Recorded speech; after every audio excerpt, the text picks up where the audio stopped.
Trying to get a perfect credit score is frustrating. It takes forever, one mistake can set you back months, and nobody tells you what really works. But if you know the secrets behind how credit scores actually work, maxing out your own score really just comes down to a few simple tweaks, including one little known hack that can add over 100 points. So in this video, I'm going to walk you through the 7 things you can do to get a perfect credit score, and the best part is, it won't cost you a dime. So the very first thing you can do to increase your credit score a lot is getting added as an authorized user on someone else's credit card. Now, this won't be relevant for everyone, but if you know someone who already has a high credit score, ideally one that's significantly higher than yours, they can boost your score by adding you as an authorized user. Because when you get added as an authorized user, you're basically associating with them and their credit history. Now, keep in mind that it is the primary user who's ultimately responsible for any expenses incurred by the authorized user, so this isn't the sort of thing you'd want to do with someone who isn't very close to you. But if you have a family member who's willing to add you as an authorized user, this can help you out a ton, especially if you're young and don't have much credit history of your own. The cool thing is that this can have a really big impact on your credit score, and you can gain more than 100 points this way if you do it with someone who has a really high score. But you should also be aware that there may be a fee for adding an authorized user, which will vary depending on the card. That fee is generally going to be lower than the annual fee on the card itself, but it's still worth looking into. And here's something very few people know. You can even add someone under the age of 18 as an authorized user on your account, and some credit card companies allow authorized users as young as 13 years old. This is an incredible way for teenagers to build up a strong credit score before they even get a credit card of their own. So then when they turn 18, they've got the credit score of someone well into their 20s. So getting added as an authorized user is a strategy that very few people take advantage of, but it's a hack that can have a massive impact on boosting your score, so definitely take advantage of it if you can. Now, if you don't have anyone who can add you as an authorized user on their card, the next thing you want to do is start building up your own credit history, which means getting at least one credit card. And the common assumption here is that if it's your first credit card, you should start with something like a student card or a secured card, but I don't think that's necessary. In my video on climbing the credit card ladder, which I'll link to up here, I show that you can almost always skip student and secured credit cards and jump straight into higher value cards, which moves you up the ladder a lot faster. And that holds true for you even if you have zero credit history and have never had any kind of credit card before. So don't listen to the people who say you have to start at the very bottom, because in a lot of cases, that's not actually true. So which specific card should you get? Well, that really depends on your age and what stage you're at in life, because the best credit card for students isn't going to be the same as the best card for someone earning a higher income. That's why I made an entire video on the credit cards you should get by age, which I'll link to up here. The next thing you absolutely must do is pay off your entire balance every month without fail. You can't carry a balance on your credit card if you want to have a perfect credit score. But some people get a credit card and they think, oh, I've got a $2,000 credit limit. I'm just going to use some of the money and I won't bother paying it all off. I'll pay some of it back and I'll carry the balance over onto my next statement, thinking that they're just going to pay it off at a different date. But then they keep kicking the can further and further down the road by carrying the balance month after month after month. And maybe you're wondering, why is that a bad thing? Well, for one, paying interest on your credit card is absolutely unnecessary. Nobody needs to pay credit card interest because nobody needs to go into credit card debt. And you probably already know this, but credit card interest rates are some of the highest you'll find anywhere, generally around 20 to 30%. That's crazy, but somehow people still accept it. But don't be one of those people, because the minute that you start paying credit card interest, one, you're paying for my free vacation and everyone else's free vacation, because the interest you're paying is how the banks make the money to pay out such lucrative rewards. But second, credit card debt is crippling, because before you know it, you're carrying a balance on multiple cards and you're paying 20 to 30% interest on all of them. That's a very slippery slope. Plus, not to mention, this is one of the things that will make it impossible to have a perfect credit score. So definitely don't go down that path. Don't carry any sort of balance from month to month, even if it's just $1. You need to pay back your entire balance in full on or before the due date so you don't pay any interest, because that's how you win the credit card game. The moment you start paying interest, you've lost. So to be clear, here's what you should be doing. Pay your balance in full every month, and ideally set up automated payments so you don't forget to pay. And of course, this assumes that you're not spending money that you don't have. Just because your credit card lets you spend $1,000 or $5,000 doesn't mean you should, and you definitely shouldn't if you don't have at least that much in your bank account to pay it off. Okay, so number 4 is to keep your credit utilization ratio under 30%. Let me explain. Your credit score has 5 key components to it, and the second largest component, which accounts for 30% of your credit score, is your credit utilization ratio, which is basically how much of the credit available to you that you're actually using. So if you have a $10,000 credit limit and you use all $10,000, that's a 100% utilization, but that's too high. Banks like to see a utilization of under under 30%, because the more you use, the riskier you become in their eyes, and the riskier you become, the lower your credit score will be. So what should you do instead? Well, ideally, don't use more than 30% of the credit available to you. So if your limit is $5,000 a month, don't use more than $1,500. And if it's $10,000 a month, then don't use more than $3,000. But if you have to go above that 30% threshold, you still can be strategic in how you manage your spending once you understand how your credit score works. Basically, on the date your statement cycle closes each month, your bank will tell the credit bureaus how much of your credit you're utilizing. So if your utilization is high on that date, the credit bureaus will see it and your credit score might drop, because it's a red flag to them if your utilization is so high. But if your utilization isn't high on that specific date, then they won't see it and your score won't drop. So here's what you do. If you need to go above that 30% utilization, just make sure that you're back under 30% by your statement close date. That means you'll need to pay off some or all of your statement before your due date, because your statement close date and your due date are not the same. But it is really that simple. The fifth thing you can do to boost your credit score is build multiple lines of credit. And the easiest way to do that is to get multiple credit cards. And you want to do this because when you increase the number of credit cards you have, your total credit limit will also increase. For example, if I have one credit card with a limit of $2,000 and then I get another card with a limit of $3,000, now my total credit limit is $5,000. Getting multiple credit cards like that not only makes it easier for you to stay within the 30% credit utilization ratio, but it also strengthens your credit history because lenders see that you're paying off multiple credit cards on time. But getting multiple credit cards is just one way to boost your credit score, because another one of the components of credit score is credit mix, which means that having other forms of loans like an auto loan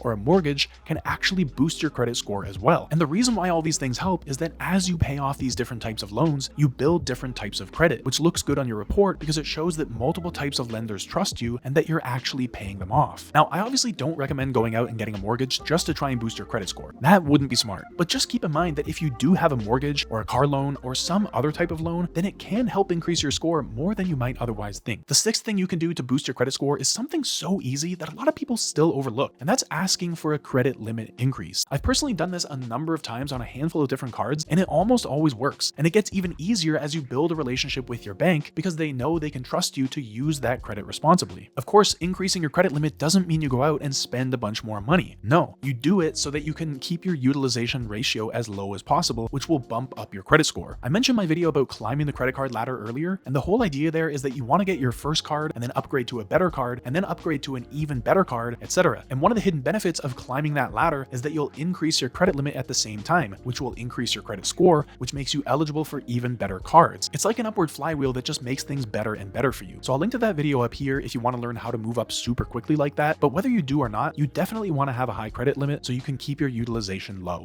And now that you've done all that, the seventh thing you can do to get a perfect credit score is to wait before applying for new credit. And the reason for this is that whenever you apply for a new credit card, your credit score takes a small hit because the bank is going to do a hard inquiry or a hard pull on your credit to see if you qualify for the card. And these are temporary drops to your credit score, so they don't last forever. But if you have a bunch of different inquiries around the same time, that's going to lower your score. And it makes sense when you think about it, because if you apply for credit from several different banks around the same time, you're kind of sending the signal that you really need some money, which isn't a good look. The banks might look at that and assume that you're in financial trouble, whether that's the case or not. So if you want to maximize your credit score leading up to taking out a mortgage, for example, it's best not to apply for a bunch of credit cards just beforehand. Instead, wait until after you've secured a good interest rate on your mortgage, and then you can apply for as many credit cards as you want. So now you know exactly how to get a perfect credit score for $0. But having a great credit score is only one part of the equation, because even a perfect credit score isn't worth much unless you know how to leverage it to rack up massive amounts of points for free travel and other VIP perks. Fortunately, a small group of credit card hackers have figured out a dead simple, beginner-friendly system for maximizing your points that almost everyone overlooks. So to learn how to put that system in place and start earning more points in a year than most people earn in a lifetime, watch this video next.